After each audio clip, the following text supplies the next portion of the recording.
Hello hello. हाँ जी बेटा, good morning. कैसे हो आप? सब ठीक हो? बहुत बढ़िया। तो सारे बच्चे बताएंगे सबसे पहले टारगेट। Very good. अगली बात जो मैंने आपको घर से पढ़ने के लिए दिए थे पेजेस, पहले डाउट ले लीजिए। पेज नंबर 8 पे कोई डाउट है तो बताइए। बेटा बातें नहीं करनी है अब। पेज नंबर 8 पे कोई डाउट? पेज नंबर 8 के बाद page number 9, page number 9, page number 11 पे डाउट। इनका डाउट है कि सीमलेस फ्लो ऑफ क्रेडिट वाले पॉइंट में हर जगह कि सीमलेस फ्लो ऑफ क्रेडिट वाले टॉपिक में हर जगह एक्सपोर्टिंग स्टेट वाला टर्म यूज़ कर रखा है। तो एक्सपोर्टिंग मतलब वही है ना, सप्लायर हाँ, स्टेट। एक्सपोर्टिंग स्टेट का मतलब कि जिस स्टेट से सामान बेचा जा रहा है, ठीक है। इंपोर्टिंग स्टेट मतलब जहां सामान बिक रहा है, कंजम्पशन स्टेट, ठीक है। इसके अलावा देखो पेज नंबर 11 पे और कुछ, उसके बाद page number 12, page number 13, page number 14, page number 15। कराया नहीं? कहाँ तक कराया था? 14 तक, ठीक है। तो अब अपन चलते हैं आगे। तो मैंने आपको लास्ट में एक एग्जाम्पल, ये है 14th पेज पे, ये करा रहा था। क्या ये एग्जाम्पल पूरा नहीं हुआ था क्या? एग्जाम्पल नंबर 2 हो गया था। तो एग्जाम्पल नंबर 2 हो गया था। बी ने सी को बेचा था, वो करवा दिया था मैंने। उसके बाद ये टेबल नहीं हुई थी क्या? ये जो टेबल है पेज नंबर 15 पे, ये नहीं हुई थी। हाँ, ये देखो क्या टेबल है भाई। तो पहले मैं ना फटाफट से कल वाला डायग्राम बना देता हूं और फिर ये टेबल करते हैं अपन क्या चीज़ है। वैसे ये टेबल आपको बता दूं, एग्जाम के पर्पस के लिए रेलेवेंट नहीं है, कभी पेपर में पूछी नहीं है उन्होंने, लेकिन स्टिल करें तो गई क्योंकि आई से इन्हें दिया हुआ है। तो बेटा सबसे पहले मैं आपको बता रहा था डायग्राम, तो बताइए मेरे को एक बार करवाइए जो मैंने लास्ट क्लास में बताया था। ए ने बी को बेचा, बी ने सी को बेचा। ए कौन से स्टेट का था? हरियाणा का। और बी कहां का था? पंजाब। सी पंजाब। ए ने बेचा बी को, कितने का सामान था? ए ने कितने का सामान? 10,000। और उसके बाद वैल्यू एडिशन भी किया था इसने, वैल्यू एडिशन भी किया इसने 2,000, टोटल 12,000 हो गया। ए ने भी खरीदा था क्या कहीं से? तो वो क्यों नहीं बताते? एक्स से। तो एक्स कहां का था? हरियाणा। तो यहां जो है क्या कहते हैं अपना, यहां वैल्यू क्या थी? 10,000। यहां लगा सी जी एस टी और S G S T, 900 total हो गया 11,800। तो ये इसने इसको पे किए होंगे 11,800। फिर एक्स ने कौन सी गवर्नमेंट को जमा कराया होगा? एक्स ने एक तो हरियाणा गवर्नमेंट, एक सेंटर गवर्नमेंट, एक सेंटर गवर्नमेंट। हरियाणा गवर्नमेंट को इसने जमा कराया होगा 900 रुपए, और सेंट्रल गवर्नमेंट को भी इसने जमा कराया होगा 900 रुपए। फिर अगला बंदा आता है हमारे पास बी। बी ने परचेज किया, बी की कॉस्ट जो बनेगी वो बनेगी 10,000। उसके बाद बी अपना प्रॉफिट ऐड करेगा, प्रॉफिट 2,000 ऐड किया, टोटल हो गए 12,000 रुपए। फिर इसके ऊपर लगेगा आई जी एस टी। बिल्कुल ठीक कह रहे हो, आई जी एस टी। आई जी एस टी कितना लगेगा? आई जी एस टी कितना लगेगा? हाँ जी, 2160। इसके बाद टोटल अमाउंट कितनी आ जाएगी? 14,160। ये बी जो है 14,160 पे करेगा। इसके बाद ये जो ए है, आईजीएसटी लगेगा, तो ये ए जो है वो सेंट्रल गवर्नमेंट को जमा कराएगा, 2160 जमा कराएगा। उसमें से माइनस कर दो पुराने वाला 1,800, यानी कितने जमा कराएगा? 360 रुपए जमा कराएगा, ठीक है। इसके बाद बी जो है वो आगे सेल करेगा सी को। ये इंट्रा स्टेट है, इसकी कॉस्ट आएगी 12,000। वैल्यू एडिशन कितना था? 2,400। तो ये आ जाएगा 14,400।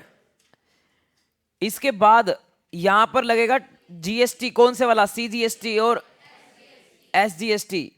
सीजीएसटी कितना, 1296, 1296 टोटल 1992। तो सी जो है वो जमा कराएगा 16992।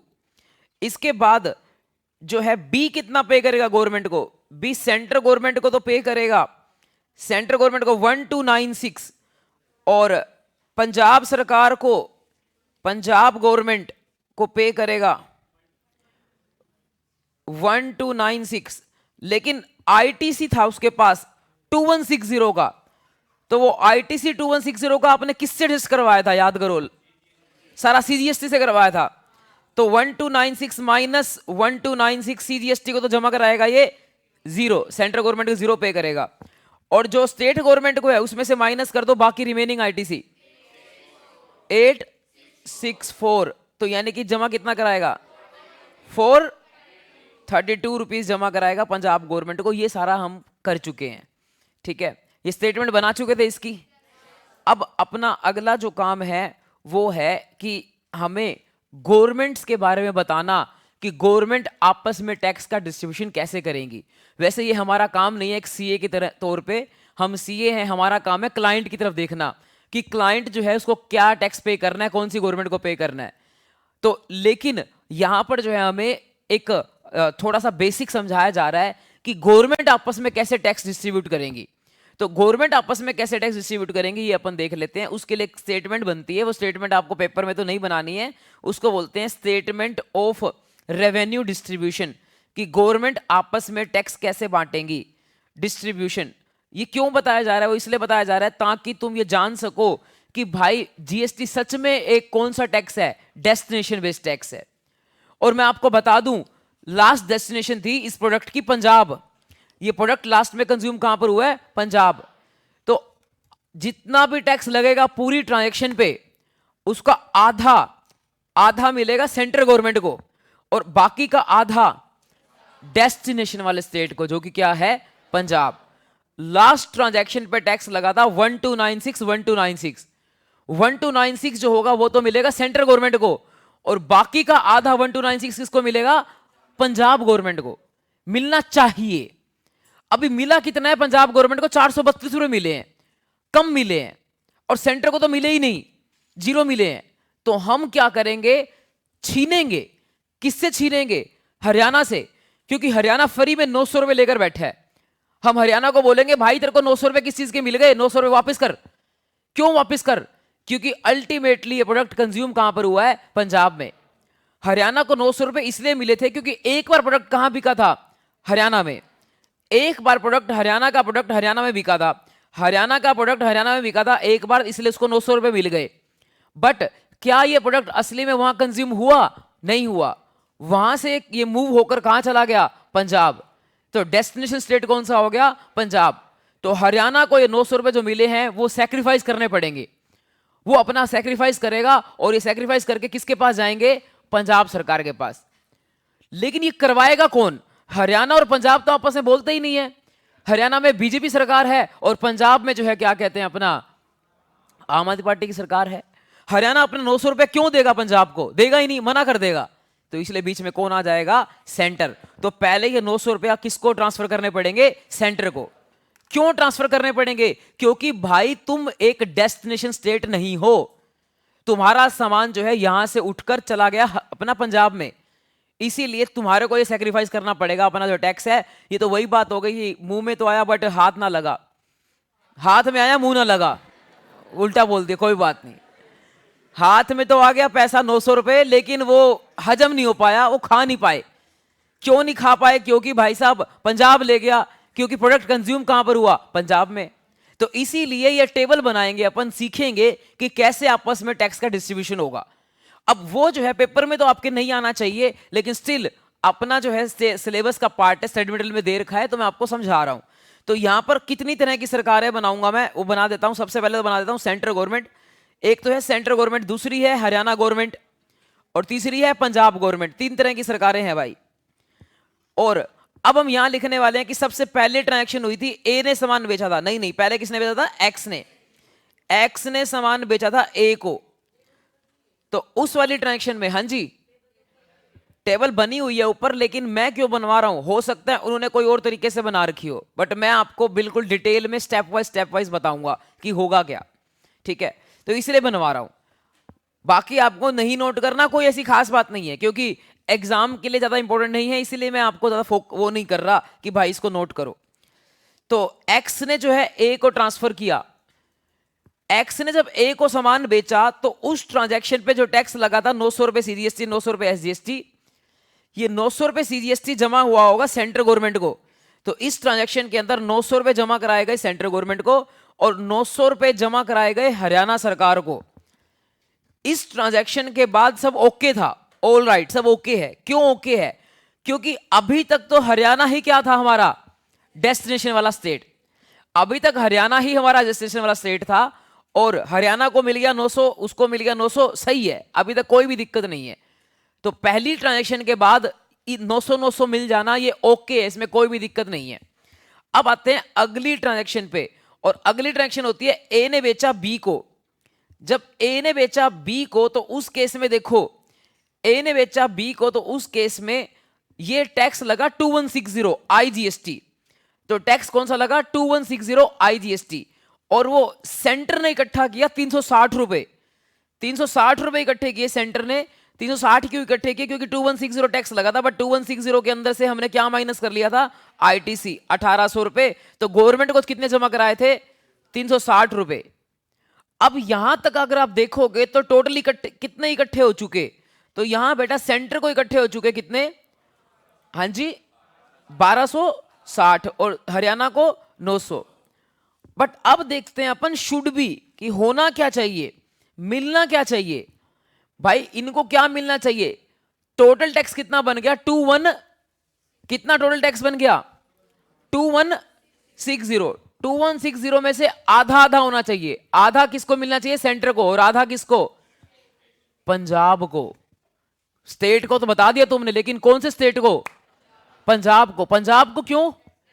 क्योंकि अब सामान ए हरियाणा स्टेट से मूव करके कहां चला जा चुका है? पंजाब में। तो इसलिए जो आधा है वो पंजाब को मिलना चाहिए। फटाफट बताओ 2160 का आधा आधा कितना हो गया? 2160 डिवाइड बाई 2, 1080 सेंटर को मिलना चाहिए और 1080 किसको मिलना चाहिए? पंजाब को। 1080 मिलना चाहिए पंजाब को। बट मिला तो नहीं हुआ, अब कैसे करें? तो भाई देखो सेंटर को क्या करना पड़ेगा, अब जो है क्या कहते हैं स्टेप, एक्शन क्या लिया जाएगा? वो एक्शन ये लिया जाएगा कि सेंट्रल गवर्नमेंट के पास 1260 रुपए इकट्ठे हो चुके हैं। सेंट्रल गवर्नमेंट 1260 रुपए में से ये घटा दो, बाकी का पैसा ट्रांसफर कर देगी पंजाब को। तो सेंटर जो है वो क्या करेगी? अच्छा पहले तो सेंटर क्या करेगी? ले लेगी हरियाणा से। तो पहले तो एक बार सेंटर जो है ले लेगी हरियाणा से। अपन वो कर लेते हैं कि हरियाणा से वो पैसा ले लेगी पहले तो हरियाणा के पास कितना पैसा था भाई? 900। तो एक्शन क्या करना चाहिए? 900 रुपए जो है वो क्या कहते हैं हरियाणा से ले लिए जाएंगे और वो 900 रुपए ऐड कर दिए जाएंगे किसके पास? 900 रुपए ऐड कर दिए जाएंगे वो अपना सेंटर के पास। तो 900 रुपए उससे ले लिए जाएंगे और 900 रुपए ऐड कर दिए जाएंगे सेंटर के पास। अब इसके बाद क्या होगा?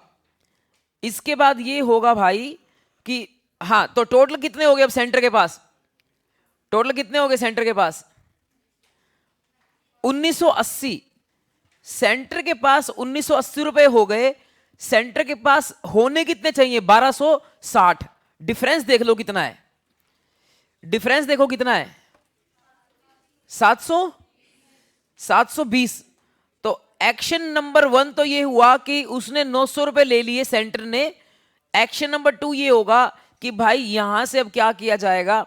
यहां से सेंटर जो है 720 रुपए अपने हटाकर किसको ट्रांसफर कर देगा? पंजाब को। पंजाब को। अरे 720 कैसे? 1080 प्लस 900 कितना आया है? 1980। हाँ हाँ सुनो, रुको रुको रुको, हाँ हाँ हाँ हाँ, 1260 रुपए और 900 ये जोड़ो ना, ये इकट्ठा हो चुका उसके पास, ठीक है? तो 1260 रुपए प्लस 900 रुपए, 1260 रुपए पहले इकट्ठे हो चुके थे, 900 रुपए और आ गए, टोटल कितने हो गए सेंटर के पास 2160। उसमें से 1080 किसके हैं, पंजाब के। तो 1080 जो है वो माइनस कर दिया जाएगा और वो पंजाब सरकार को प्लस कर दिया जाएगा, उसको ट्रांसफर कर दिया जाएगा। इस स्टेप के बाद क्या होगा, इस स्टेप के बाद ये होगा कि भाई अब फाइनली जो है वो क्या होगा कि 1080 बच जाएंगे। अब जो रिमेनिंग है वो 1080 बच जाएंगे सेंटर के पास, हरियाणा के पास 0 हो जाएगा और पंजाब के पास 1080 हो जाएगा। लो मैं दोबारा समझाता हूं एक बार, जिसको ना समझ आया हो। देखिए पहली ट्रांजैक्शन पे 900 900 बटे सेंटर को और हरियाणा को, ये उसने जमा कराए थे, एक्स ने जमा कराए थे। दूसरी ट्रांजैक्शन के बाद ए ने बी को जब अपना सामान बेचा था, उस ट्रांजैक्शन पे लगा था आईजीएसटी, जो कि इकट्ठा होता है सेंट्रल गवर्नमेंट के पास, और सेंट्रल गवर्नमेंट के पास इकट्ठा होता है 2160 रुपए देने थे, उसमें से आईटीसी माइनस कर लिया, 360 रुपए सेंट्रल गवर्नमेंट को दे दिए, टोटल सेंट्रल गवर्नमेंट के पास 1260 रुपए आ गए। अब सेंट्रल गवर्नमेंट क्या करेगा, 900 रुपए छीन लेगा हरियाणा से। क्यों छीन लेगा हरियाणा से, क्योंकि हरियाणा एक डेस्टिनेशन स्टेट नहीं है, हरियाणा जो है क्या कहते हैं अपना कंज्यूम नहीं कर रहा, पंजाब कंज्यूम कर रहा है। तो 1260 में 900 रुपए जोड़ दिए जाएंगे, कितना हो गया जोड़ के 2160। तो अब सेंटर के पास कितने रुपए हो गए 2160, बट सेंटर के पास होने कितने चाहिए, शुड बी 1080 होने चाहिए, हो गए उसके पास 2160। तो अब क्या करेगा वो, 2160 में से आधा पैसा जो है वो अपना माइनस करके पंजाब सरकार को ट्रांसफर कर देगा। तो पंजाब सरकार को ट्रांसफर कर देगा तो उस केस में क्या होगा, तो उसके पास रिमेनिंग कितना बच जाएगा, 1080 बच जाएगा। कैसे आया 1080, शुरू में उसके पास थे 1260, जिसमें 900 रुपए आ गए अपना क्या कहते हैं हरियाणा से, और फिर माइनस कर दिए उसने 1080 ट्रांसफर कर दिए पंजाब को, तो सेंटर के पास 1080 बच गए। बताओ जी, ये वाला स्टेप अगर समझ आ गया हो, फिर मैं लास्ट स्टेप पे बढ़ता हूं। इसमें किसी को डाउट पूछना है तो अभी पूछ लो बेटा, इसमें किसी को डाउट पूछना है तो अभी पूछ लो, नहीं पूछ रहे। शुड बी तो बेटा ये है कि इस ट्रांजैक्शन पे टोटल टैक्स कितना लगा, आईजीएसटी 2160 लगा। आईजीएसटी का आधा मिलता होता है सेंटर को और आधा मिलता है डेस्टिनेशन स्टेट को, तो आधा मिल गया सेंट्रल गवर्नमेंट को, मिलना चाहिए, और आधा मिलना चाहिए इसको। बट अब मिला कितना हुआ है वो देखना है। मिला हुआ है हरियाणा को 900, तो हरियाणा से छीन लेंगे 900 रुपए, सेंटर के पास ऐड कर देंगे, तो टोटल सेंटर के पास कितना इकट्ठा हो जाएगा, 900 प्लस 1260, 2160 इकट्ठा हो जाएगा, जिसमें से 1080 फिर वो अपना ट्रांसफर कर देगा पंजाब के पास। ठीक है, अब अगली ट्रांजैक्शन होती है हरियाणा का सामान, कहां का सामान, अब पंजाब का पंजाब में बिका था, बी ने बेचा था सी को। तो अब अगली ट्रांजैक्शन है जब बी ने बेचा सी को, तो उस केस में बी ने सेंट्रल गवर्नमेंट को 0 रुपए दिए और पंजाब को 432 रुपए दिए। सेंट्रल गवर्नमेंट को दिए 0 रुपए, सेंट्रल गवर्नमेंट को 0 रुपए दिए, सेंट्रल गवर्नमेंट को दिए 0 रुपए इस ट्रांजैक्शन में। हरियाणा का तो मतलब ही नहीं था, क्योंकि जो अपना हरियाणा तो साइड हो चुका, अब ये जो सप्लायर था वो पंजाब का था, और पंजाब सरकार को 432 रुपए दिए जब बी और सी की ट्रांजैक्शन हुई थी। जब बी और सी की ट्रांजैक्शन हुई थी तो 432 रुपए दिए। अब देखो टोटल कितना इकट्ठा हो गया भाई, टोटल कितना इकट्ठा हो गया, 1080 टोटल जो है वो अपना इकट्ठा हो गया, 1080 उसके पास और पंजाब के पास ज्यादा हो गया, कितना हो गया 1512, 1512 रुपए इकट्ठे हो गए। अब देखते हैं शुड बी होना क्या चाहिए, होना यह चाहिए कि भाई लास्ट ट्रांजैक्शन में टोटल टैक्स कितना लगा था, 1296 प्लस 1296 टोटल कितना होता है, हाँ जी 1296 प्लस 1296, इसको टोटल करके डिवाइड बाय 2 कर दो, तो वो मिलना चाहिए कितना,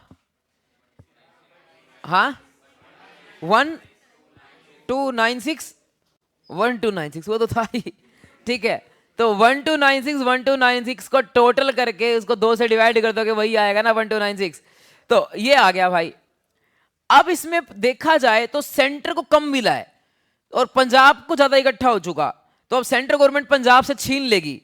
अब एक्शन क्या होगा, एक ही एक्शन होगा कि जो है सेंट्रल गवर्नमेंट छीन लेगी पंजाब से। कितना छीन लेगी, 1512 में से ये घटा दो 216, ये पंजाब से छीन लिया जाएगा और ये किसको दे दिया जाएगा, सेंटर को। तो अब देखो लास्ट में टोटल कितना बच गया, तो 1080 डिवाइड बाय 216 1296, और 1512 माइनस कर दो 216 1296।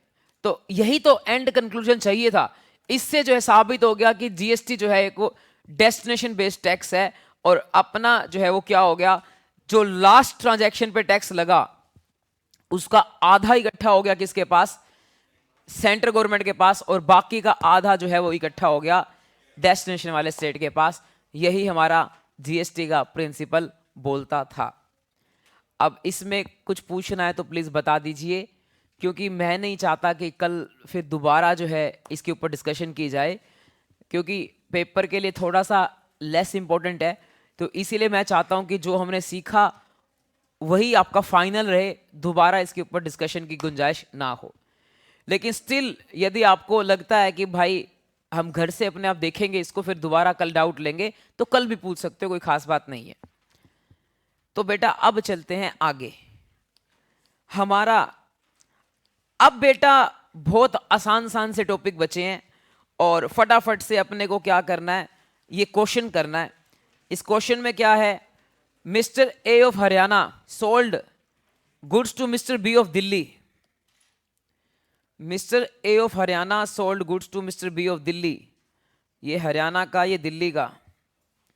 1 लाख रुपए का सामान बेचा, और मिस्टर बी ने सामान बेचा यूपी में, सी को बेचा यूपी में, और यहां 2 लाख रुपए का बेचा।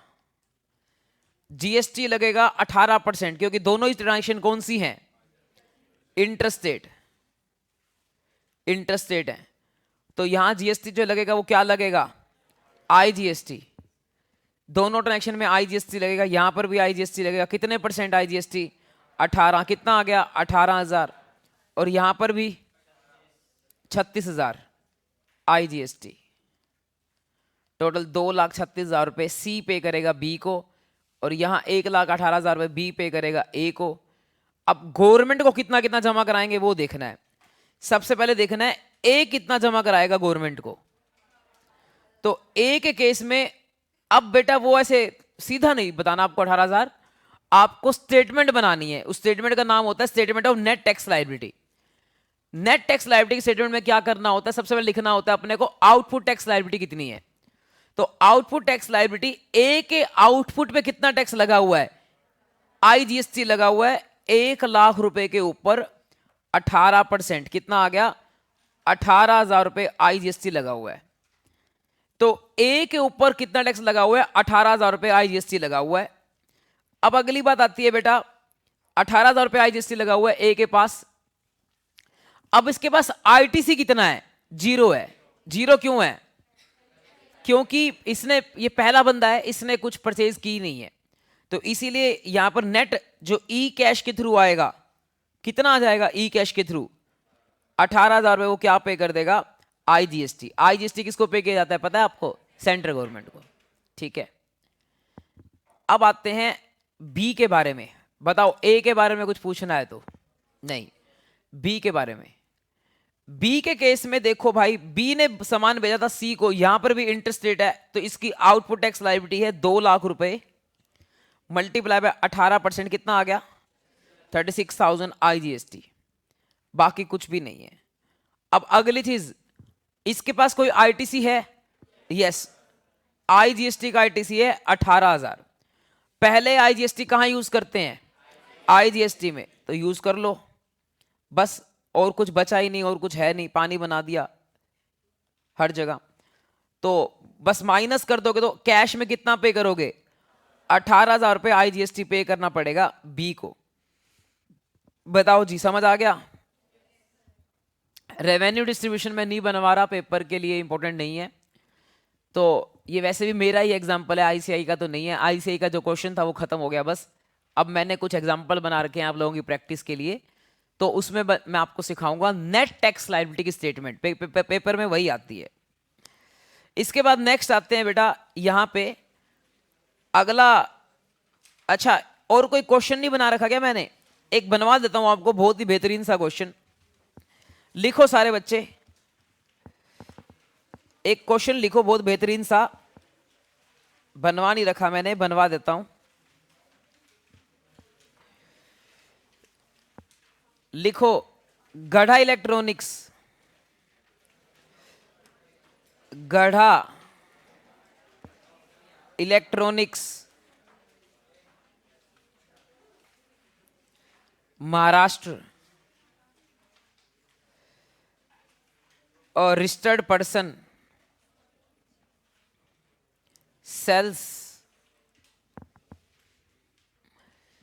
गढ़ा इलेक्ट्रॉनिक्स महाराष्ट्र रजिस्टर्ड पर्सन। पहले लिखता हूं परचेजिस, परचेजिस फॉलोइंग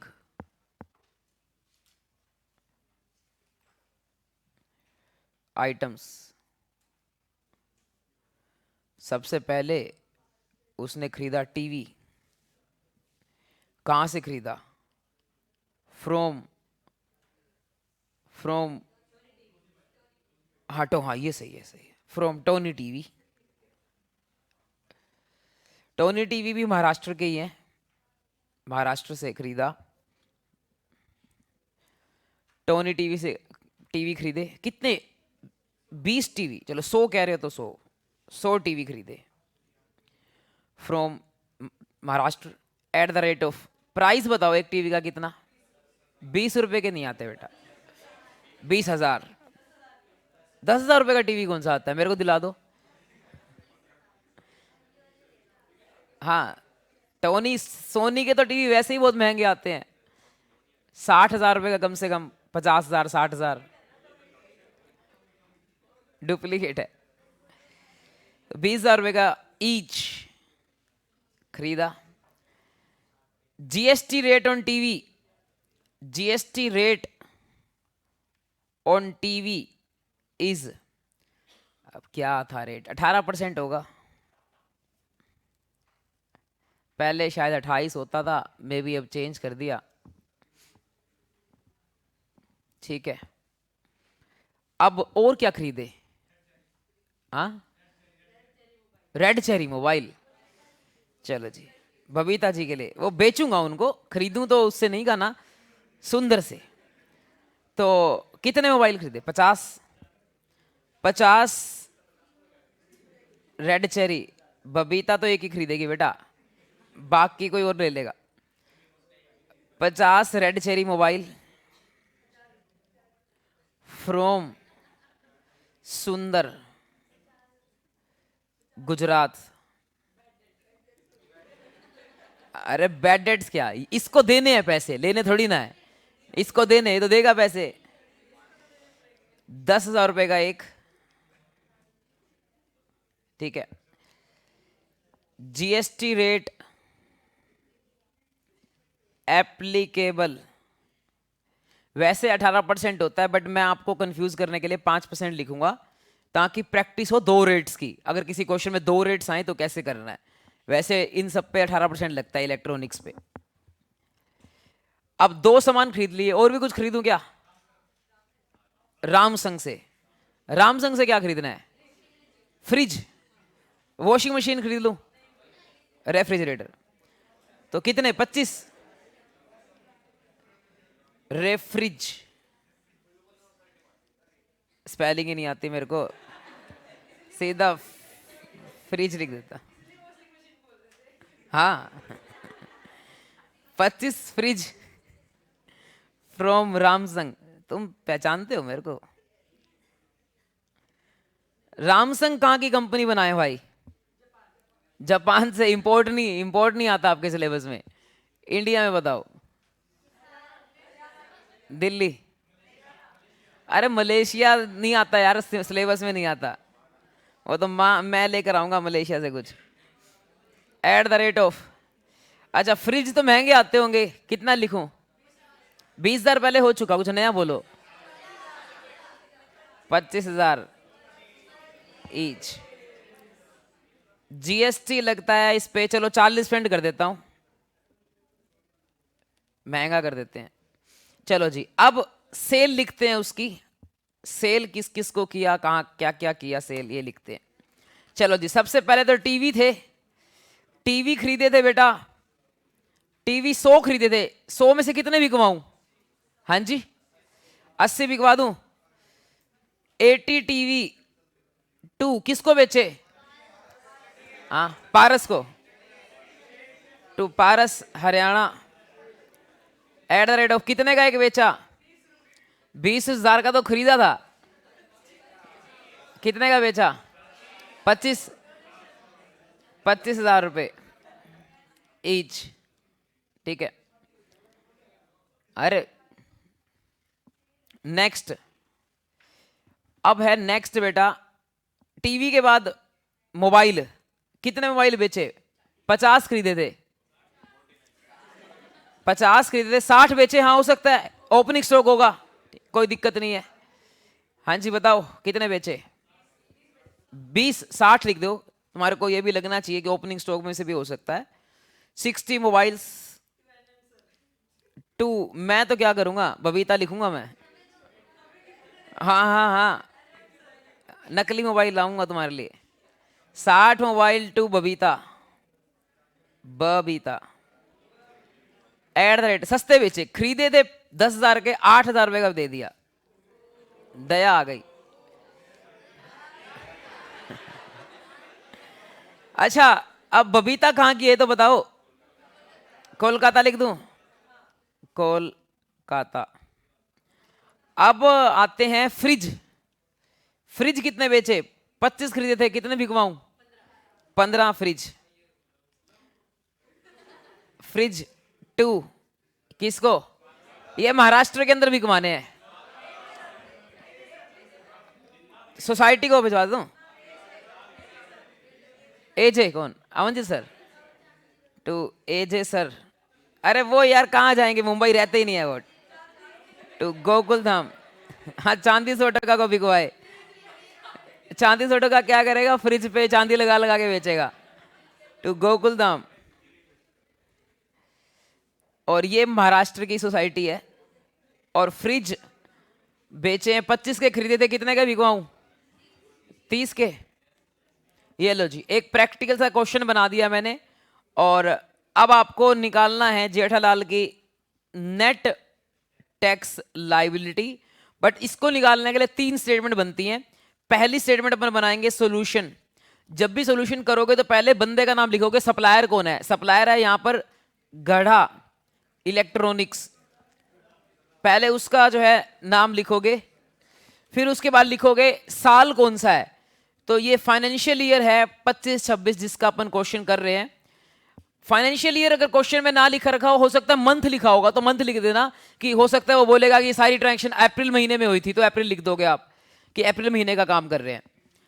तो क्योंकि जनरली ना जीएसटी में ना मंथली काम होता है, ईयरली नहीं होता, तो यहां पर मंथ लिखा जाता है। क्वेश्चन में मैंने बताया नहीं कौन सा महीना है, मान लो अभी जो चल रहा है महीना वही लिख देते हैं फरवरी, तो ये सारा काम उसने फरवरी में किया, फरवरी 26। ठीक है, अब आते हैं क्या अपने को बनाना है। पहली स्टेटमेंट बनेगी बेटा, जब भी ऐसा क्वेश्चन आएगा तो पहली स्टेटमेंट बनेगी, इसका नाम होता है statement of output tax liability, output tax liability. इसमें ना आप सारे वो सीख जाओगे कॉन्सेप्ट, इफ एंड बट जो आपको होता है। आप सोचोगे कि भाई अगर आईजीएसटी ज्यादा पड़ा होता, सीजीएसटी कम पड़ा होता तो क्या होता, क्योंकि हमने वो रैंडम सा क्वेश्चन बनाया है, क्या पता इसमें सीजीएसटी ज्यादा आएगा, आईजीएसटी ज्यादा आएगा, क्या ज्यादा आएगा क्या कम आएगा, कुछ नहीं पता। तो statement of output tax liability बनाएंगे अपन। तो इसमें देखो अपन लिखेंगे 3 कॉलम बनाएंगे, एक तो बनाएंगे अपन आईजीएसटी, दूसरा बनाएंगे सीजीएसटी, और तीसरा बनाएंगे एसजीएसटी। अब देखो सबसे पहले क्या बेचा, क्योंकि आउटपुट टैक्स लायबिलिटी में क्या आती है बेटा? सेल। आउटपुट टैक्स लायबिलिटी में क्या आती है? सेल। 80 टीवी बेचे पारस को, ये कौन सी सप्लाई है? इंटरस्टेट, तो लिख दोगे आप interstate supply of TV to Paras. मैंने इंटरस्टेट इसलिए लिख दिया ताकि यहां पर आईजीएसटी लगेगा। 80 टीवी मल्टीप्लाई बाय एक कितने का बेचा था? 25,000 रुपए का। तो ये अमाउंट आ जाएगी वैल्यू, और इसके ऊपर रेट कौन सा लगता है टीवी पे? टीवी का रेट देखो ऊपर कितना लिख रखा था, 18%, और यहां आईजीएसटी लगेगा क्योंकि इंटरेस्ट रेट है। तो बताओ कितना आ गया आईजीएसटी? हाँ जी, ये आईजीएसटी आ गया ना। ठीक है, बताओ ये कैलकुलेशन समझ आ गई ना आपको? किसी को ना समझ आई हो तो पूछ लो बेटा, ऐसे ही निकालना होता है अपने को। अब अगली चीज आप बताओ मेरे को, मैं नहीं बताऊंगा। सेकंड चीज कौन बताएगा? सेल है मोबाइल की, मोबाइल बताओ मैं क्या लिखूं? Interest rate. तो मोबाइल इंटरेस्ट रेट क्यों है भाई? क्योंकि कोलकाता बेचे हैं, तो इंटरेस्ट रेट आ गया ये भी। Interest rate supply of mobile to किसको बेचा? बबीता, बबीता को बेचा। अब अमाउंट बताओ, कौन सा बच्चा बताएगा? क्या अमाउंट आएगी? कैलकुलेशन सिखाओ ना पहले, कैलकुलेशन क्या करूं? 60 mobile multiply by ₹8,000 multiply by tax कितना लगता है मोबाइल पे? 5%। और यहां पर भी क्या लगेगा? आईजीएसटी। कितना आ गया? हाँ जी, कितना? 24,000 बस। इसके बाद अब अगली चीज बताओ, कौन बताएगा? क्या लिखें? Intra state, intra state supply of क्या बेचा? फ्रिज। फ्रिज टू किसको बेचा? गोकुल धाम। मुंबई में भी था, तो ये इंट्रा स्टेट हो गया। क्या कैलकुलेशन बताओ कैसे करें? 15 फ्रिज मल्टीप्लाई बाय कितने का एक बेचा? 30,000 रुपीज इंटू में 20% होगा, क्योंकि 20 सीजीएसटी 20 एसजीएसटी। 20% के बाद मैं ईच लिख देता हूं, यानी कि सीजीएसटी में भी उतना, एसजीएसटी में भी उतना। तो करके बताओ कितना आ गया? 90,000 बस। तो 90,000 ये आ गया और 90,000 ये आ गया। इससे आपके टोटल आ गई आउटपुट टैक्स लायबिलिटी। बताओ टोटल कितनी आ गई? ये कितनी आई? 384,000, ये 90,000 और ये 90,000। अब अगली स्टेटमेंट बताओ कौन सी बनती है? आईटीसी की। आईटीसी की स्टेटमेंट बताओ। अब लिखेंगे क्या क्या खरीदा उसने।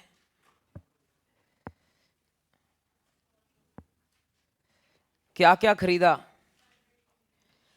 तो यहां पर भी वो तो बनाएंगे ही कि भाई आईजीएसटी, सीजीएसटी और एसजीएसटी। तो परचेज क्या किया? सबसे पहले देखो क्या था परचेज में? इंट्रा था या इंटर था? तो हाँ, टोनी टीवी से महाराष्ट्र का था वो भी, तो intra state purchase, intra state purchase from Tony TV. Tony TV से खरीदे क्या थे? TV, 100 TV. तो यहां जाएगा बेटा 100 मल्टीप्लाई बाय एक टीवी कितने का था? 20, 20,000 रुपीज। और इंट्रा स्टेट है तो देखो टैक्स टीवी पे कितना था? 9% ईच, इंटू में 9% ईच, कितना आ गया? 1,80,000 सीजीएसटी और 1,80,000 एसजीएसटी। अगला क्या खरीदा बताओ? हाँ जी बताओ। अब नेक्स्ट क्या आएगा यहां पर परचेज में? रेड चेरी मोबाइल खरीदे हैं, कहां से? सुंदर, गुजरात। सुंदर सुंदर सुंदर हो, हाँ सुंदर सुंदर हो। ओ इंटरस्टेट, इंटरस्टेट परचेज फ्रॉम सुंदर। कितने मोबाइल खरीदे? 50 मोबाइल इंटू में ₹10,000 इंटू में 5%, क्योंकि इंटरेस्ट रेट है तो IGST लगेगा। 25,000। Very good. चलो जी, लास्ट चीज बच गई, फिर तो बस खत्म हो गया क्वेश्चन। लास्ट चीज देखो क्या बच गई। फ्रिज खरीदा, इंटर है या इंट्रा? इंटर है। ये भी कहां से खरीदा है? Delhi. Inter state purchase of fridge from Ramsung. तो कितने? 25 फ्रिज मल्टीप्लाई बाय, अरे कितने के खरीदे? ऐसे कैसे? सब 25 25 25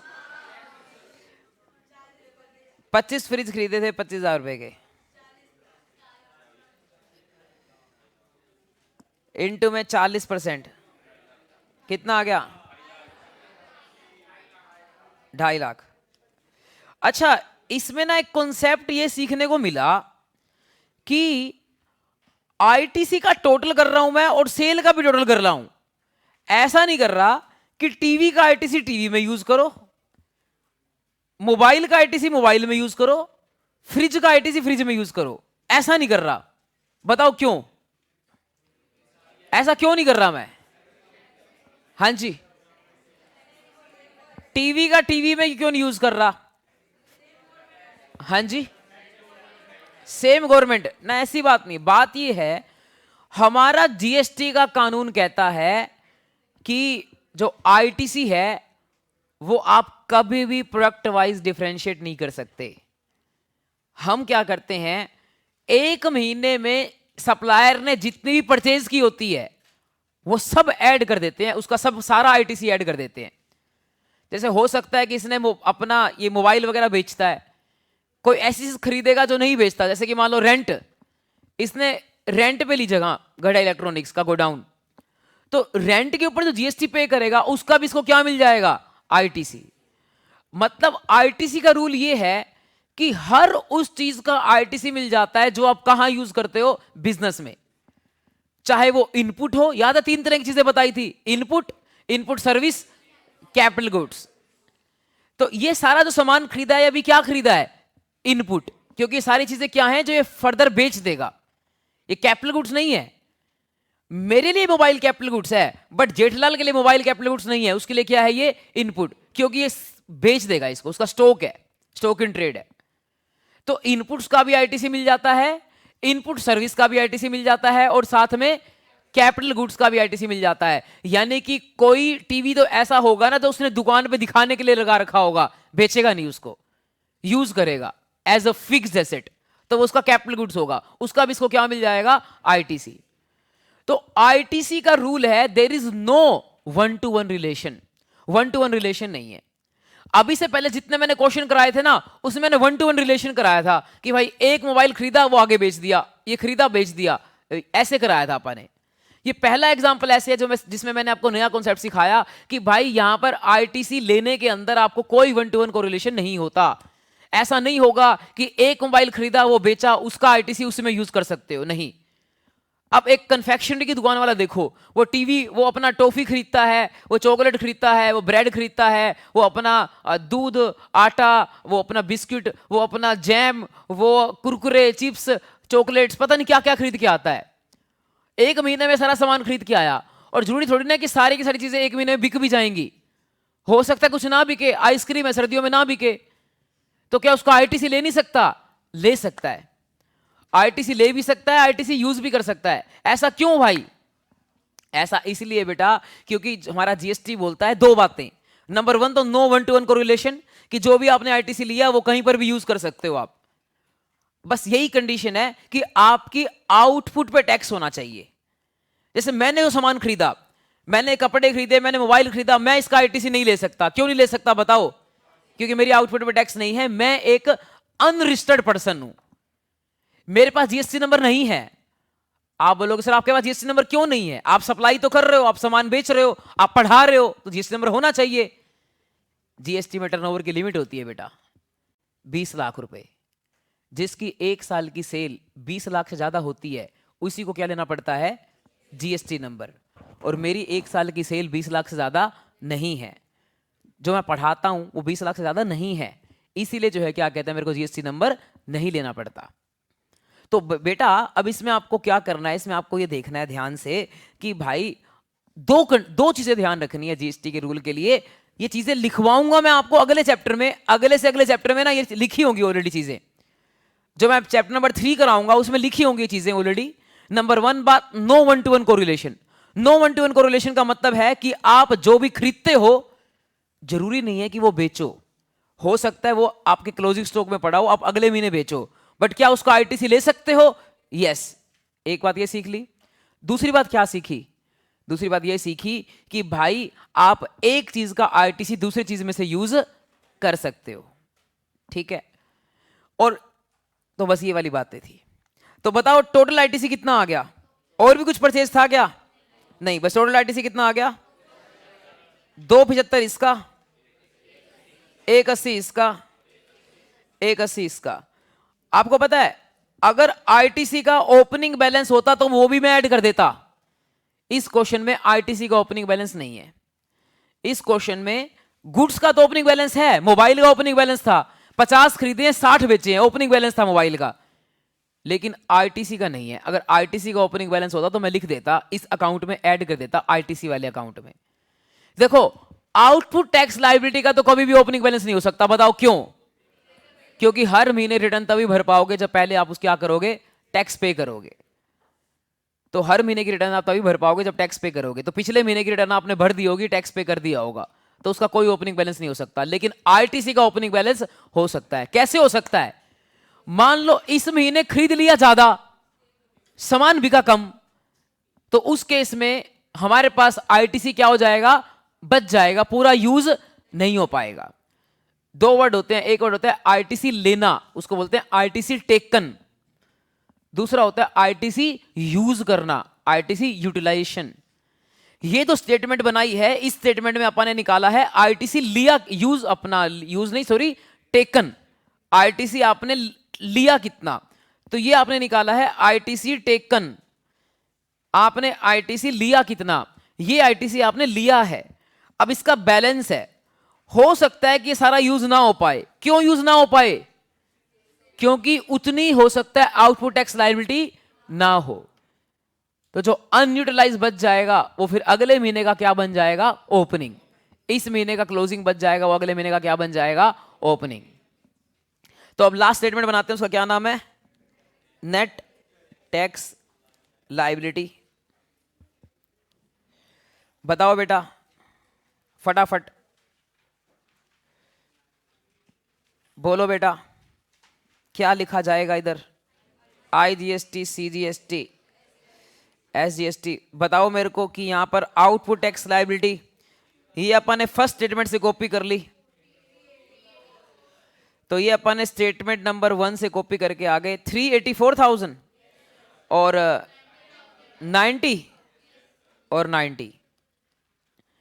अब इसमें क्या होगा, माइनस कर दोगे आईटीसी, है कितना, आईजीएसटी का है 275,000, सीजीएसटी का है 180, एसजीएसटी का है 180। बच्चों अब सबसे पहले किसको यूज करोगे? वाओ, कितना जोश में बोल रहे हैं बच्चे, वेरी गुड। तो आईजीएसटी 275 है, इस 275 को क्या कहते हैं अपन, यूज करेंगे। कहां यूज करेंगे? आईजीएसटी में। और खत्म भी हो गया बेटा, बचा ही नहीं। अगर बचता तो मैं कहां यूज करता, सीजीएसटी और एसजीएसटी में, in any ratio, in any proportion, in any sequence. अब अगला आईटीसी यूज करेंगे सीजीएसटी। सीजीएसटी का जो आईटीसी है वो कहां यूज करोगे? पहले सीजीएसटी में 90,000 यूज हो गया, बचा हुआ 90,000 यूज करेंगे आईजीएसटी। देखना तो सही, क्या पड़ा भी है क्या, माइनस कर सकते हैं 90,000? हो जाएगा क्या 90,000? अच्छा ये लो, ठीक है। लास्ट एसजीएसटी का आईटीसी कहां यूज करेंगे? एसजीएसटी में। बचा हुआ कहां यूज करोगे? आईजीएसटी में। 19,000। अब इसी के साथ नेट कैश लायबिलिटी तो जीरो हो गई, 000 ZDRO। लेकिन अब क्या कहते हैं, अपने पास कुछ बैलेंस बच गया आईटीसी का, वो लिख देते हैं। आईटीसी का बैलेंस जो बच गया, आईजीएसटी का तो सारा यूज हो गया, सीजीएसटी का सारा यूज हो गया, किसका बच गया? एसजीएसटी का। कितना बच गया? 1,80,000 था, उसमें से 90,000 यूज कर लिया और 19,000 यूज कर लिया, 71,000 बच गया। ये है आपका फाइनल आंसर। ये क्वेश्चन आता है बेटा 10 नंबर का। जो अपन ने किया ये 10 का नहीं है, जो 10 का आएगा उसमें आईसीआई बाकी के चैप्टर्स भी जोड़ेगा ना। अभी तो अपन पहला चैप्टर चल रहे हैं, उसमें कुछ और चीजें देगा।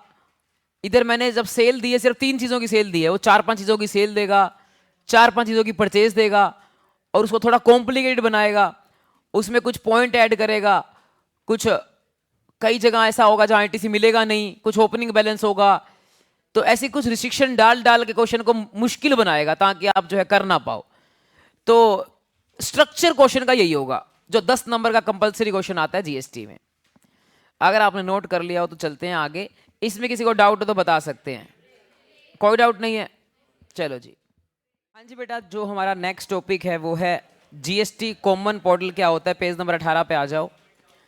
कॉमन पोर्टल का मतलब है बेटा, पहले के जमाने में क्या हुआ करता था, सेंट्रल गवर्नमेंट के टैक्स अलग थे, स्टेट गवर्नमेंट के टैक्स अलग थे, तो हर स्टेट की अलग वेबसाइट हुआ करती थी। हर स्टेट की अलग वेबसाइट हुआ करती थी। सेंटर का और स्टेट गवर्नमेंट के अलग अलग टैक्सेस हुआ करते थे, जिसके लिए सारे कानून अलग थे, रूल्स अलग थे, प्रोसीजर अलग थे, फॉर्मेट अलग थे, आईटी इंफ्रास्ट्रक्चर भी अलग था, सब कुछ इंडिपेंडेंट था। सेंटर के टैक्सेस जैसे कि एक्साइज और सर्विस टैक्स, स्टेट के टैक्सेस जैसे कि वैट, हर स्टेट में वैट अलग अलग था, अलग अलग फॉर्म थे। जैसे अभी जीएसटी में ना रिटर्न का फॉर्म नंबर होता है R1, GSTR1। GSTR1 का मतलब होता है जीएसटी रिटर्न 1। तो ये जीएसटी की रिटर्न भरनी पड़ती है। और पहले के जमाने में क्या था, हरियाणा का वैट अलग फॉर्म था, पंजाब के वैट का अलग फॉर्म था, दिल्ली के वैट का अलग फॉर्म था, हर एक जगह के वैट का अलग फॉर्म था। तो समझो कितने जगह अलग अलग फॉर्म भरने पड़ते थे। अभी एक सिंगल फॉर्म है R1। हालांकि आपके पास मान लो इंडिया में 20 रजिस्ट्रेशन है, 20 जीएसटी नंबर है, तो आपको 20 R1 भरने पड़ेंगे। बट R1 का फॉर्मेट तो सेम है ना, एक ही सीए पूरे इंडिया में जितने भी आपके रजिस्ट्रेशन है सबका फॉर्म भर सकता है, क्योंकि सीए को R1 भरना आता है। बट पहले के टाइम पे, वैट के टाइम पे क्या था कि मेरे को हरियाणा का वैट आता है तो पंजाब का वैट नहीं भर पाऊंगा, गुजरात का वैट नहीं भर पाऊंगा। तो अब क्या कहते हैं, अपन जो है वो R1 भर सकते हैं सीए, क्योंकि सब कुछ एक हो गया है। पहले सेंटर और स्टेट के टैक्स अलग अलग थे, एडमिनिस्ट्रेशन अलग था, मतलब ऑफिसर भी अलग अलग थे। हमारे जो केस लगते थे, वैट वाला ऑफिसर भी केस लगाता था, एक्साइज वाला भी केस लगाता था, उसको भी रिश्वत दो, उसको भी रिश्वत दो, दोनों को पटा के रखो। अब एक ही है जीएसटी वाला ऑफिसर, तो कोई चक्कर ही नहीं है। इसके अलावा डिफरेंट डिफरेंट कानून थे, डिफरेंट रूल्स थे, ड्यू डेट्स भी अलग अलग थी। वैट की ड्यू डेट अपना अलग थी, एक्साइज की अलग थी, सर्विस टैक्स की अलग थी। और अब प्रोसीजर जो थे, प्रोसीजर भी अलग अलग थे, फॉर्मेट अलग अलग थे। जैसे मैंने आपको बताया, अब जीएसटी का सिंगल फॉर्मेट है R1। आईटी मतलब वेबसाइट्स वगैरह भी अलग अलग थी पहले, तो सब इंडिपेंडेंट था। जीएसटी आने के बाद एंटायर इनडायरेक्ट टैक्स सब एक सिस्टम में आ गया है, सारे टैक्सेस सेम लेवल पर आ गए हैं, क्योंकि एक ही टैक्स लगता है, वो है जीएसटी। यूनिफॉर्म फॉर्मेट है, यूनिफॉर्म इंटरफेस है। यूनिफॉर्म फॉर्मेट का मतलब एक ही फॉर्मेट है, रिटर्न भरनी पड़ती है R1, 3B, ये 2 रिटर्न्स हैं, 2 रिटर्न भरनी पड़ती है हर महीने। बताऊंगा मैं R1 क्या है, 3B क्या है, बट रिटर्न एक ही है। चाहे आप हरियाणा में रहते हो तब भी यही भरनी है, पंजाब वाले को भी यही भरनी है, गुजरात वाले को भी यही भरनी है, कहीं का भी हो यही रिटर्न भरनी है। इसके अलावा अगली चीज आती है बेटा, सभी के लिए सेम है वेबसाइट। ये जो वेबसाइट मैंने ओपन कर रखी थी, ये वेबसाइट सबके लिए सेम है। सबके लिए मतलब किस किस के लिए? देखो वेबसाइट का नाम लिख रखा है जीएसटी, इसको बोलते हैं GST common portal. GST common portal, common मतलब सबके लिए सेम है, पोर्टल का मतलब होता है वेबसाइट, और वेबसाइट का नाम है gst.gov.in। जैसे मैंने आपको बताया था कि इंस्टाग्राम होता है instagram.com, google.com, बट जब भी अपन बात करते हैं गवर्नमेंट की वेबसाइट्स की तो वहां पर .com नहीं लगता, वहां लगता है .gov.in। तो gst.gov.in ये इस वेबसाइट है। ये वेबसाइट कौन चलाता है? ये अपना गवर्नमेंट की कंपनी है, उस कंपनी का नाम है जीएसटीएन। जीएसटीएन की फुल फॉर्म है जीएसटी नेटवर्क, यानी कि गुड्स एंड सर्विस नेटवर्क। तो इस कंपनी का नाम है, ये कंपनी इस वेबसाइट को चलाती है। वैसे तो ये वेबसाइट बनाई है टीसीएस जैसी कंपनीज ने, जो अपना जिनका काम है आईटी की वेबसाइट्स बनाना, इनकम टैक्स की भी उन्होंने बनाई हुई है, जीएसटी की भी उन्होंने बनाई है, इन्फोसिस और टीसीएस, ये दो कंपनीज हैं। तो ये वेबसाइट बनाती है, लेकिन इनको चलाने का काम गवर्नमेंट के एंड पे जो कंपनी करती है, वो ये कंपनी का नाम है जीएसटी नेटवर्क, ये चलाती है और ये सब मैनेज करके चलती है। ये अपना सबके लिए कॉमन वेबसाइट बनाई है। देखो किस किस के लिए ये वेबसाइट जो है वो अपना कॉमन है, टैक्स पेयर के लिए भी, सीएस के लिए भी, एडवोकेट्स के लिए भी। टैक्स पेयर का मतलब जिसको अपनी रिटर्न भरनी है, जैसे पारस का जीएसटी नंबर है तो पारस को अपनी रिटर्न भरनी है, तो पारस के लिए भी यही वेबसाइट है। और पारस ऑब्वियस ही बात है अपनी रिटर्न खुद नहीं भरता होगा, पारस रिटर्न भरवाता होगा किसी सीए से, तो सीए जो यूज करेगा वेबसाइट वो भी वही होगी, जीएसटी वेबसाइट। इसके अलावा कोई एडवोकेट भी हैं कई सारे जो अभी भी जीएसटी का काम कर रहे हैं, तो वो भी यही वेबसाइट यूज करते हैं। और ये सब कैसे यूज करते हैं? Over internet. मेरे कंप्यूटर में भी इंटरनेट लगा हुआ है, तभी मैं इस वेबसाइट को यूज कर पा रहा हूं। और जो जीएसटी के ऑफिशियल्स होते हैं, टैक्स ऑफिशियल्स, उनको इंटरनेट की जरूरत नहीं होती, क्योंकि वो तो बैकएंड पे काम करते हैं। तो उनको इंटरनेट की जगह उनके कंप्यूटर तो वापस आपस में वैसे भी कनेक्टेड होते हैं। तो जैसे कि पारस का ये कंप्यूटर जो मैं यूज कर रहा हूं और सामने जो कंप्यूटर है जो रिकॉर्डिंग कर रहा है, तो इन दोनों कंप्यूटरों को यूज करने के लिए मेरे को इंटरनेट की जरूरत नहीं है, क्योंकि आपस में किससे कनेक्टेड है? वो वायर से कनेक्टेड है, लैन केबल आती है उससे कनेक्टेड है। तो आपस में हम फाइल्स एक्सेस कर पाते हैं, वहां की फाइल यहां भेजनी हो, यहां की फाइल वहां भेजनी हो, मैं कर पाता हूं। पारस पे 40-50 कंप्यूटर हैं, वो सारे आपस में कनेक्टेड हैं। वो उसको अपन बोलते हैं इंट्रानेट, जो एक ऑर्गेनाइजेशन के अंदर का होता है उसको इंटरनेट बोलते हैं। मेरे ऑफिस में भी ऐसे ही है, 3 कंप्यूटर बाहर लगे हुए हैं, एक कंप्यूटर मेरे कैबिन में है। आर्टिकल क्या करके आता है? अपने कंप्यूटर में काम करके आता है। वो कंप्यूटर थोड़ी ना उठा के आता है, सर ये लो देखो चेक करो काम, तो वो आ जाता है मेरे कैबिन में, और कैबिन में अपने कंप्यूटर के अंदर उसके वाला कंप्यूटर ओपन कर लेता हूं, क्योंकि सारे कंप्यूटर किससे कनेक्टेड हैं? लैन केबल से। उसको क्या बोलते हैं? इंट्रानेट। तो मैं उसका कंप्यूटर एक्सेस कर पाता हूं कि उस कंप्यूटर में उसने एक्सेल फाइल के अंदर क्या काम किया है, और मैं यहीं से चेक करके यहीं से एडिट कर पाता हूं। तो ऐसे ही पारस के भी सारे कनेक्टेड हैं, उसको इंटरनेट बोलते हैं। तो जो गवर्नमेंट के ऑफिसर्स हैं, जो गवर्नमेंट के जीएसटी ऑफिसर्स हैं, उनको भी ये वेबसाइट यूज करने के लिए इंटरनेट की जरूरत नहीं पड़ती। उनके पास क्या होता है? इंट्रानेट। उनके कंप्यूटर आपस में क्या होते हैं? कनेक्टेड। तो उसकी जरूरत होती है। इसके अलावा तो ये सिंगल पोर्टल है जो सारा काम कर देता है जीएसटी का। क्या क्या काम कर देता है? जैसे लिख रखा है सारे स्टेट्स को लिंक कर रखा है, यूनियन टेरिटरीज को लिंक कर रखा है, टैक्स डिपार्टमेंट्स को लिंक कर रखा है, सेंट्रल गवर्नमेंट के टैक्स डिपार्टमेंट को लिंक कर रखा है, मतलब सीजीएसटी वाले जो ऑफिसर्स हैं उनको भी लिंक कर रखा है, एसजीएसटी वालों को भी कर रखा है, यूटीजीएसटी वालों को भी कर रखा है, टैक्स पेयर को भी कर रखा है, बैंक्स को भी कर रखा है। बैंक्स कैसे भाई? बैंक्स क्योंकि बैंक की तो यूज होते हैं क्या करने के लिए? टैक्स की पेमेंट करने के लिए। मैंने बताया था ना पहले क्या बनाना पड़ता है? चालान। चालान बनाकर हम कहां जाते हैं? बैंक के पास। जैसे ही बैंक में पेमेंट करते हो, इस वेबसाइट पे क्या हो जाता है? अपडेट। ये जो वेबसाइट दिखाई है मैंने आपको, इस वेबसाइट पे अपडेट हो जाता है जैसे कि आप जैसे ही पेमेंट करते हो। और कहां पता चलता है? लॉगिन करके। यहाँ लॉगिन पे दबाओगे, लॉगिन पे दबा के यहाँ पर यूजर नेम डालोगे, यूजर नेम में जीएसटी नंबर डालना पड़ेगा आपको, कौन क्या जीएसटी नंबर है, और पासवर्ड डालोगे। आप अमनजीत सर से पूछना उनका भी जीएसटी नंबर है, अभी नया नया लिया है, उनका यूजर आईडी पासवर्ड ले आना, अपन चेक करके देखेंगे कितना टैक्स भरते हैं। ठीक है, तो वो अपना ऐसे लॉगिन करके अपन चेक कर सकते हैं। तो इसके अलावा तो और भी काफी सारी चीजें हैं जो वेबसाइट कर सकती है। जैसे लिख रखा है other stakeholders. Other stakeholders का मतलब जैसे सीएस है, अपने क्लाइंट्स के लिए सीएस काम करते हैं, तो सीएस भी इस वेबसाइट को एक्सेस कर सकते हैं। इसके अलावा लिख रखा है अदर स्टेक होल्डर का क्या मतलब है? तो स्टेक होल्डर का मतलब है टैक्स प्रोफेशनल्स, जैसे हम हैं, या फिर गवर्नमेंट के ऑफिसर्स हैं, या फिर अपना बैंक्स हैं, या फिर अकाउंटिंग बॉडीज हैं, ये सारी जो होती हैं इनको अपन बोलते हैं स्टेक होल्डर्स। क्योंकि इन सब का जीएसटी में जो है वो क्या कहते हैं, कुछ ना कुछ लेना देना होता है। हम अपने क्लाइंट्स के लिए काम करते हैं, बैंक्स भी अपने क्लाइंट्स के लिए काम करते हैं, जो और अथॉरिटीज़ हैं, जो अकाउंटिंग बॉडीज़ हैं, जो अकाउंटिंग करती हैं दूसरे लोगों के लिए, वो भी क्या कहते हैं, डेटा तैयार करते हैं R1 के लिए। मतलब ये कि मान लो कोई सीए, तो क्या है, सीए खुद अकाउंटिंग नहीं करता, अकाउंटेंट बैठा होता है, तो अकाउंटेंट हमें डेटा तैयार करके देता है कि सर इस महीने हमारी ये सेल हुई है, ये सारे बिल हैं। फिर हम सीए क्या करते हैं, हम R1 वाला डेटा तैयार करते हैं। तो हमारे पास रो डेटा आता है, बिल्स आते हैं, हम उसको फिर R1 के हिसाब से सेट करते हैं। तो मतलब ये हो गया कि ये हम सारे मिलकर काम करते हैं, जो सीएज हैं, अकाउंटिंग वाले हैं, बैंक हैं, ये सारे मिलकर जो है वो काम करते हैं। इसके अलावा इस वेबसाइट पे क्या क्या किया जा सकता है, रजिस्ट्रेशन किया जा सकता है। जिसके पास जीएसटी नंबर नहीं है वो अप्लाई कर सकता है। जैसे मैं से आपको बताता हूं आपको कहां अप्लाई कर सकते हो। सर्विस में जाकर यहां पर आप जाओगे ना रजिस्ट्रेशन में, तो यहां रजिस्ट्रेशन में जाकर आता है आपका न्यू रजिस्ट्रेशन का लिंक।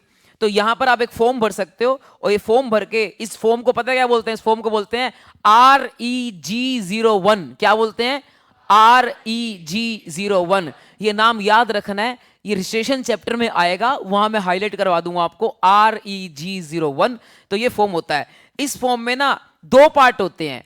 पहला पार्ट तो कोई भी भर सकता है, इवन आप भी घर जाके अपना भर सकते हो फॉर्म, आप घर जाके ट्राई भी कर सकते हो अगर किसी को ज्यादा प्रैक्टिकल सीखना हो तो।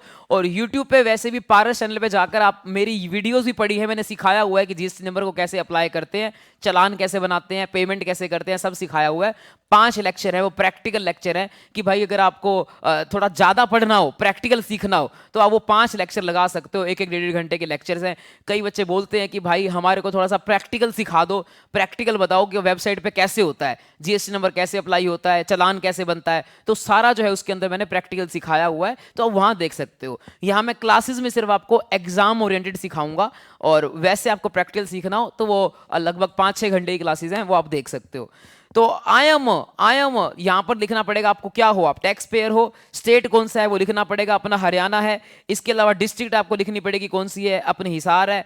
इसके अलावा लीगल नेम ऑफ बिजनेस लिख देना, निखिल मुंजाला एसोसिएट्स या चांदी सोटा का। पैन नंबर जो है लिख देना, आपको पैन नंबर मैंने बता ही रखा है, अपना खुद का भी लिख सकते हो। ईमेल एड्रेस लिख देना, मोबाइल नंबर लिख देना, और फिर कैप्चा कर दोगे तो ये जो फॉर्म है, जिस फॉर्म का नाम है REG01, उसका पार्ट नंबर A भरा जाएगा। पार्ट नंबर A भर दोगे तो आपके पास एक टेम्परेरी रजिस्ट्रेशन नंबर आ जाएगा, उसको बोलते हैं TRN number, temporary registration number. उस नंबर को यूज करके फिर आपको पार्ट B भरना होता है। उस नंबर को यूज करके उस नंबर पे जाओ, उस नंबर को डालना होता है, और उस नंबर को डालकर फिर क्या कहते हैं, अपने को दोबारा से OTP वगैरह आएगा आपके मोबाइल के ऊपर, और फिर आपका पार्ट B भरा जाता है। तो देखो OTP वेरिफिकेशन आएगी, फिर पार्ट B भरा जाएगा। तो 2 पार्ट भरने होते हैं, ये होता है आपका रजिस्ट्रेशन। उसके बाद अपनी एप्लीकेशन चली जाती है गवर्नमेंट के पास, फिर गवर्नमेंट के ऑफिसर एप्लीकेशन को चेक करेंगे और आपको 7 दिनों के अंदर अंदर जीएसटी नंबर देंगे। तो ये प्रोसेस होती है बेटा जीएसटी नंबर की। तो जीएसटी नंबर अप्लाई करने के लिए कौन सी वेबसाइट पे जाएं,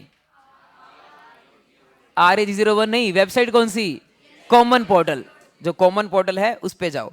इसके अलावा रिटर्न भरने के लिए भी यहीं पर जाओ। अब रिटर्न यहां से नहीं भर सकते भाई, रिटर्न भरने के लिए ना आपको क्या करना पड़ेगा, पहले लॉगिन करना पड़ेगा, लॉगिन करके ही रिटर्न भर पाओगे। पेमेंट यहां से कर सकते हो। पेमेंट के लिए आपको क्या करना है, चालान बनाना है, और चालान बनाओगे ना तो फिर आपकी जो है पेमेंट यहां से हो जाएगी। जैसे बोलेगा कि चालान किस लिए बनाना है, तो जीएसटी नंबर मांगेगा आपसे चालान बनाने के लिए। मेरे पास जीएसटी नंबर है नहीं, चांदी 100 टका का ले आना तो अपन चालान बना देंगे, या फिर अपना पारस का जीएसटी नंबर ले आना, फिर अपन चालान बना देंगे। तो चालान बनता है। इसके अलावा और क्या क्या कर सकते हैं, HSN कोड क्या होता है बताऊंगा मैं आपको, वो भी बताऊंगा HSN कोड क्या होता है। इसके अलावा आपका कोई रिफंड वगैरह आना हो, ईवे बिल क्या होता है वो भी बताऊंगा मैं आपको। तो ये सारी चीजें हैं बेटा। तो मतलब क्या, हम रिटर्न भर सकते हैं, जो आपकी रिटर्न का फॉर्म होता है GSTR1 एंड GSTR3B, 2 रिटर्न के फॉर्म बताए थे, वो दोनों भर सकते हो आप। इसके अलावा सेटलमेंट ऑफ टैक्स वगैरह यहां पर किया जाता है, computation and settlement of tax. Settlement of tax का मतलब होता है बेटा कि जो पैसा गवर्नमेंट को इकट्ठा हुआ, आपस में गवर्नमेंट क्या करती है, सेटलमेंट। यही वेबसाइट तो गवर्नमेंट को बताती है कि CGST में कितना इकट्ठा हुआ, SGST में कितना हुआ, IGST में कितना हुआ, कौन सा डेस्टिनेशन स्टेट है, यही वेबसाइट बताती है। तो इसी वेबसाइट के हिसाब से गवर्नमेंट क्या करती है, ये अपना आपस में सेटलमेंट करती है।